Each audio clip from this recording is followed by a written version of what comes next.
যেখানেই পারবেন 2-4টা দিবেন, তারপরে পুলিশের হাতে খবর করবেন। মায়ের বদলে মায়, ওই শোকটা তো নিতে হবে।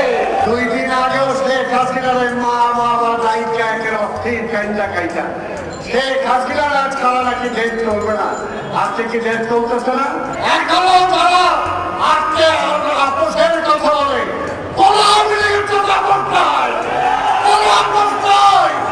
যারা আপোষের কথা বলবে তারা পরিষ্কার কথা মনে রাখবেন, আওয়ামী লীগের সাথে কোনো আপোষ নাই। আওয়ামী লীগের নেতা কর্মীদেরকে যেখানেই পারবেন 2-4টা দিবেন, তারপরে পুলিশের হাতে খবর করবেন। পরিষ্কার কথা 2-4টা খাইতেই হবে। খাওয়ার পরে পুলিশে দেবেন, একেবারে মাইরা ফেলেন না। আমরা হত্যাকারী হতে চাই না, কিন্তু মায়ের বদলে মায়, ওই